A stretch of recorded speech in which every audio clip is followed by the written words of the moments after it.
Bíblia fala de uma grande apostasia, uma rejeição da verdade, uma rebelião, um abandono da verdade, segundo Tessalonicenses 2:3. Que ninguém vos engane de maneira alguma, porque primeiro deve vir a apostasia e deve ser revelado o homem da iniquidade, o filho da perdição. Este trecho nos adverte que nos últimos tempos haverá uma rejeição em massa da revelação de Deus e uma citação adicional, falling away. Apostasia, de um mundo já caído, descreve uma rebelião, um abandono da verdade, e é algo que deve nos preocupar profundamente. Então, o que é essa grande apostasia e por que devemos estar cientes disso? Simplificando, é um afastamento de Deus e uma rejeição de sua verdade. É uma rejeição do Evangelho e de tudo o que ele representa, e é uma recusa em se submeter ao autor de Cristo. É uma rejeição da própria fundação de nossa fé. Está ocorrendo uma apostasia clara, uma partida distinta do Senhor. Este país, uma vez considerado uma nação cristã que reverenciava o Senhor, no entanto, já não podemos mais descrevê-lo como tal. Tornou-se uma nação pagã, adorando falsos deuses e se entregando às religiões do prazer e da autogratificação. Estamos testemunhando um significativo afastamento em nossos bairros e sociedade. Esta era é marcada pela flagrante ilegalidade, desconsideração pela vida humana e uma geração que inverte julgamentos morais, ecoando o aviso do profeta Isaías sobre aqueles que confundem o bem e o mal, a luz e as trevas. Esta geração espiritualmente cega enfrenta uma profunda crise de fé e moralidade. O título do meu sermão hoje é "Isso liberará o Anticristo". Agora, você pode me perguntar o que exatamente vai liberar o Anticristo? A Bíblia é clara. Ela nos diz em 2 Tessalonicenses 2:1-2 que o dia do Senhor é um evento do qual os cristãos estão isentos. Paulo adverte que esse dia não chegará até que ocorra uma rebelião e o homem da iniquidade seja revelado, que se opõe e se exalta acima de tudo o que é chamado Deus. A apostasia deve ocorrer primeiro, desencadeando a liberação do Anticristo. À medida que a sociedade e os indivíduos se afastam do Senhor, influenciados por Satanás, eles serão convencidos de que suas ações são justas, sem perceber sua verdadeira natureza. Esse mal entendido leva a geração atual a rotular o que é bom como mal, e vice-versa, realmente acreditando na retidão de suas ações, que são, na verdade, más. Este fenômeno se alinha com os avisos bíblicos de 2 Coríntios 4:4, onde o Deus deste mundo cegou as mentes daqueles que não creem, para que a luz do glorioso Evangelho de Cristo, que é a imagem de Deus, não brilhe para eles. Se distanciar de Deus inevitavelmente leva à cegueira espiritual. Esta condição resulta de forças invisíveis obscurecendo a compreensão dos homens em um mundo onde a maioria está espiritualmente cega, incapaz de perceber a verdade além da visão física. O Anticristo encontrará terreno fértil. Esta figura, confundida como portadora de paz, irá incorporar a destruição, explorando o amplo entendimento da inabilidade de reconhecer os sinais proféticos referentes à sua verdadeira natureza. A partida gradual da fé abre caminho para um mundo espiritualmente obscurecido, alheio aos avisos e incapaz de discernir o perigo iminente que o Anticristo trará. Em um mundo espiritualmente cego, o Anticristo prosperará, explorando a incapacidade das pessoas de distinguir o mal do bem. Essa cegueira torna o mundo não apenas pronto para o Anticristo, mas disposto a aceitá-lo e adorá-lo como uma divindade quando ele chegar, apesar de ser visto por Deus como uma besta. Permita-me mostrar o quanto o Anticristo é uma besta. Ele, ao lado do falso profeta, Evita o julgamento sendo lançado vivo no lago de fogo, destacando sua profunda malevolência e a grave decepção enfrentada por uma humanidade espiritualmente inconsciente. Ele é uma besta, e o mundo o amará. Ele é uma besta, e o mundo o adorará. Ele é literalmente o homem mais maligno da história, e mesmo assim, o mundo o verá como um Deus, um pacificador. Cegueira espiritual a um movimento satânico acontecendo em muitos. As igrejas, um movimento satânico maléfico e perverso, começou pelo próprio Satanás. E isso é um ataque à Bíblia, pois Satanás sabe que sem a Bíblia, homens e mulheres cairão na escuridão. É por isso que você está vendo esse movimento escuro e perverso de, como se diz, ministros que estão tentando ignorar a Bíblia e elevar suas próprias experiências pessoais, suas próprias opiniões pessoais ou outros livros acima da autoridade da Bíblia. Meus caros amigos, suas opiniões os levarão ao inferno, suas próprias experiências pessoais os levarão ao inferno. Qualquer outro livro além da Bíblia os levará ao inferno. O livro, a Bíblia Sagrada, meu amigo, é o seu ponto de referência, a âncora para a sua alma. Este livro não veio do governo, este livro não veio do mundo, este livro veio de Deus. Que coisa maravilhosa foi quando o Senhor disse a Moisés: escreva-me um livro. O guia para a sua vida está neste livro. Você sabe quem o criou e quem o formou. Por causa deste livro, você sabe das coisas que estão prestes a se desenrolar sobre esta terra. Por causa deste livro, este livro lhe diz no Antigo Testamento sobre o ungido que virá à terra, nascido de uma virgem. Este livro lhe fala sobre a chegada e a vida deste Messias, ungido que viveu e morreu na cruz e ressuscitou para que você pudesse ser salvo. Se pudessem se livrar deste livro, o fariam. Homens tentaram se livrar do livro e falharam. Reinos e impérios tentaram se livrar do livro e falharam. Karl Marx tentou se livrar deste livro. O filósofo francês Voltaire tentou se livrar deste livro. Nero tentou se livrar deste livro. E todos eles falharam. Nada muda homens, nada muda almas, nada muda a eternidade dos pecadores como este livro. O livro mais vendido da história é a Bíblia. Estima-se que tenha vendido mais de 5 bilhões de cópias em todo o mundo, embora números precisos sejam difíceis de verificar devido ao vasto período de tempo durante o qual foi distribuído. A Bíblia foi traduzida para centenas de idiomas e é amplamente distribuída ao redor do globo, tornando-se o livro mais vendido de todos os tempos.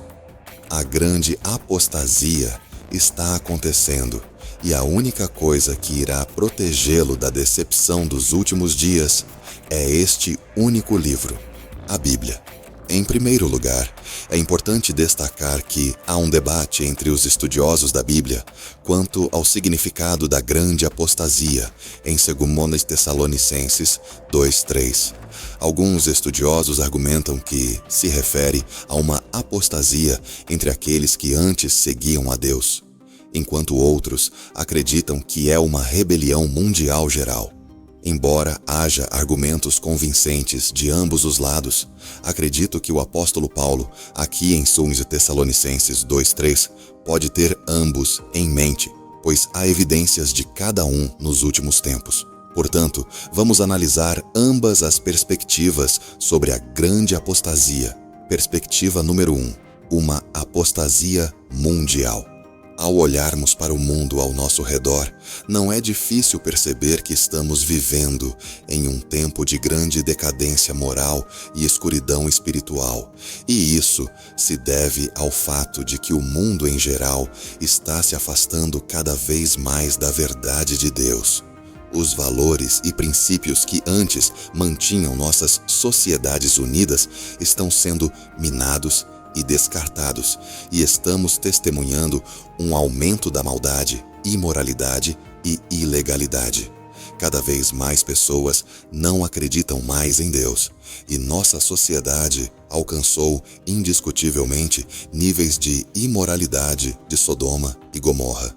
Nossa sociedade indiscutivelmente ultrapassou os níveis de imoralidade de Sodoma e Gomorra. Há uma apostasia acontecendo, uma rejeição da verdade do Evangelho. É um tempo em que as pessoas estão se tornando cada vez mais egocêntricas e estão se afastando de Deus e de seus caminhos. Mas a grande apostasia que é profetizada em 2 Tessalonicenses 2:3 vai ainda além disso. É um tempo em que as pessoas estarão se rebelando ativamente contra Deus e sua verdade. O mundo está passando por um período de apostasia, onde as pessoas estão se afastando de Deus e abraçando o pecado e todas as suas delícias. É um momento em que o mundo celebra o pecado, encoraja o egocentrismo e chama o mal de bem, enquanto rejeita tudo o que é santo e bom.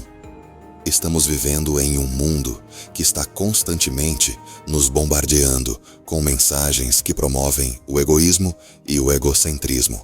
Isso nos encoraja a focar em nós mesmos e em nossos próprios desejos sem consideração pelos outros e, o mais importante, sem consideração por Deus. O mundo normalizou comportamentos e estilos de vida que são contrários à palavra de Deus. E aqueles que escolhem defender o que é certo e verdadeiro são ridicularizados e ostracizados. Um dos principais problemas nos últimos dias é o egoísmo. Casamentos estão terminando por causa do egoísmo. As pessoas estão endossando o pecado cada vez mais na sociedade por causa do egoísmo. Nós, como crentes, precisamos garantir que não permitamos que o egoísmo se infiltre em nossos corações. É fácil se tornar egoísta e focar apenas em nossas próprias necessidades e desejos. Podemos ficar tão consumidos com nossas próprias vidas que esquecemos de nossas responsabilidades para com Deus e para com aqueles ao nosso redor. Este é um caminho perigoso a seguir e é um que devemos evitar a todo custo, porque a cultura deste mundo o levará por este caminho. O mundo prega, faça o que te faz sentir bem. O mundo prega, viva sua própria verdade. O mundo prega, crie sua própria realidade. Isso é egoísta. Como cristãos, somos chamados a servir a Deus com todo o nosso coração, alma, mente e força. Devemos amar a Deus acima de tudo e colocar sua vontade antes da nossa. Isso significa que devemos estar dispostos a fazer sacrifícios por Deus e pelos outros. Devemos estar dispostos a abrir mão de nossos próprios desejos e colocar as necessidades dos outros antes das nossas. Como cristãos, somos chamados a ser altruístas e a servir aos outros. Somos chamados a ser a luz do mundo, a amar nossos próximos como a nós mesmos e a colocar as necessidades dos outros antes das nossas. Esta não é uma tarefa fácil, mas é uma que devemos empreender se quisermos seguir fielmente a Cristo. Deixe de se amar e deixe de amar o pecado e se apaixone por Deus. Apaixone-se por sua família, apaixone-se por seus filhos. Cuide deles, eles são sua responsabilidade. Não seja egoísta e abandone seus filhos.